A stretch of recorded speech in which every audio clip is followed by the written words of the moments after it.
wheels, son. Now get off before I put you down.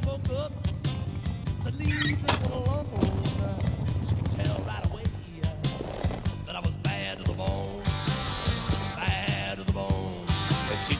Damn it.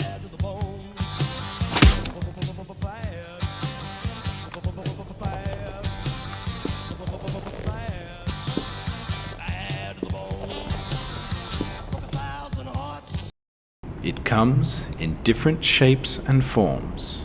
It defines how we live. It defines who makes the rules. It defines what we want and the way we act. It defines us as people and the relationships we make.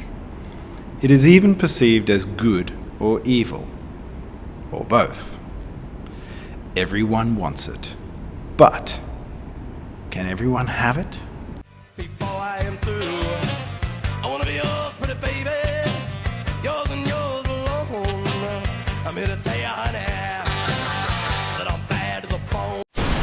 What is power? There are many definitions of power, but to keep things simple, let's look at the Merriam-Webster online definition. Power is the ability or right to control people or things. The key here is control. The ability to change or influence someone or something. Accepting this definition, the next obvious question is, what forms does power take? This is a question that has been examined innumerable times over the course of history. In 1959, two social psychologists, John French and Bertram Raven, examined the nature of power in the workplace. While this is a limited scope, their findings work well for our purposes, so according to French and Raven, there are 5 types of power. Hey, the first kind of power, and my personal favorite, is coercive power, otherwise known as force!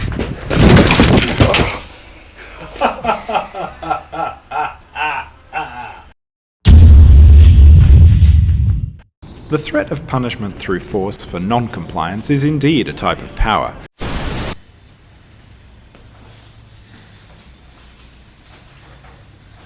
Anybody got free time this afternoon to help clean the fish tank, guys?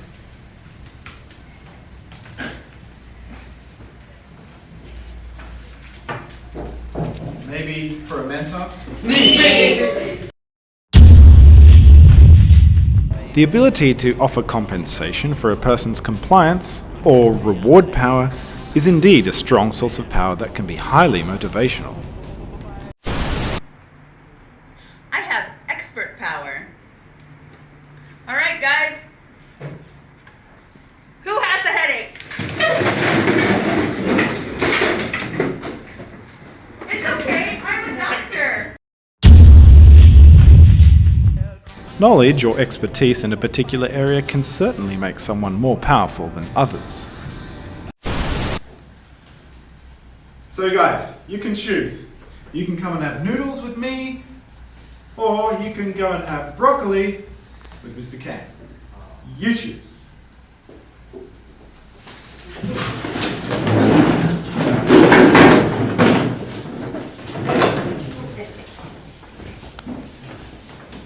What? Why? That's the power of Kang. A person's charisma, popularity, or perceived attractiveness can be an important source of power. This is known as referent power. So how about that pay raise?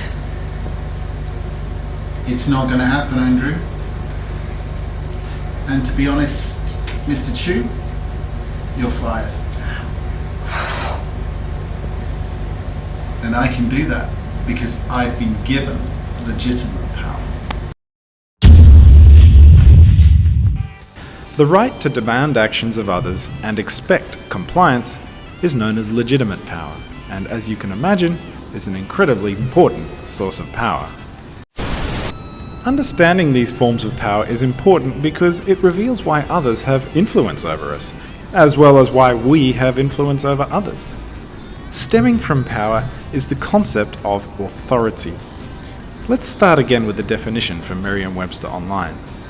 Authority is the power to give orders or make decisions. The power or right to direct or control someone or something. Now, quite frankly, this sounds similar to the concept of power, but there is a subtle difference. Authority is the right to use power. It's not the power itself. It's a position granting power rather than the action. So when we consider the difference, think of it like this. Power versus authority is control versus a position. Let's examine the following movie clip.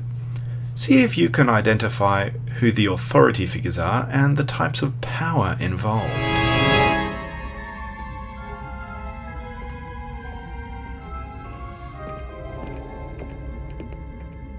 We've entered the Alderaan system. Governor Tarkin, I should have expected to find you holding Vader's leash. I recognized your foul stench when I was brought on board. Charming to the last. You don't know how hard I found it signing the order to terminate your life. I'm surprised you had the courage to take the responsibility yourself. Princess Leia, before your execution, I would like you to be my guest at a ceremony that will make this battle station operational. No star system will dare oppose the Emperor now.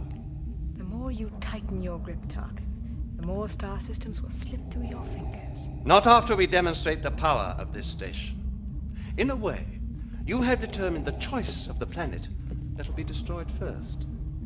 Since you are reluctant to provide us with the location of the rebel base, I have chosen to test this station's destructive power on your home planet of Alderaan. No, Alderaan is peace, but we have no weapons. You can't You will possibly... prefer another target, a military target? Then name the system. I grow tired of asking this, so it'll be the last time. Where is the rebel base?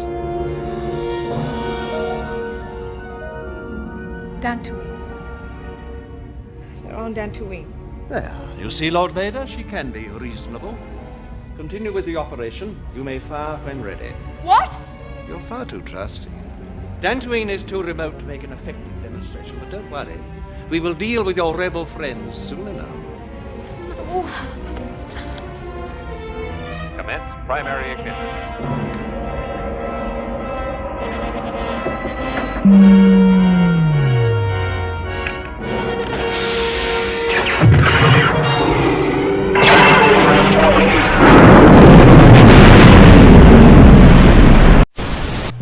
First, let's look at power.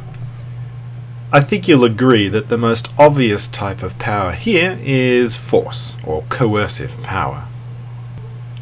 Perhaps less obvious is the use of legitimate power. Continue with the operation. You may fire when ready. Notice here how this guy tells this guy to continue with the operation. This means that this guy must obey as part of the chain of command, which brings us therefore to authority. I think it's pretty obvious that this guy is the highest level of authority. He's the one who tells everyone else what to do, and notice that this authority works downwards, from him to him, from him to him, and then you'll notice that even this guy tells this guy to push the button. So the next time you do something for someone, or someone does something for you, perhaps you should ask what power you have, what power they have, and importantly, do you or they have authority? Maybe look at this video. Where did he get his power? What power does he have? And does he have authority? I think you'll agree, one way or another, there's definitely some referent power here. Before I met you, I'll break 1,000 more, baby. Before I am through, I wanna be yours, pretty baby. Yours and yours alone. I'm here to tell you, honey, that I'm bad to the bone. Bad to the bone. Bad. Bad.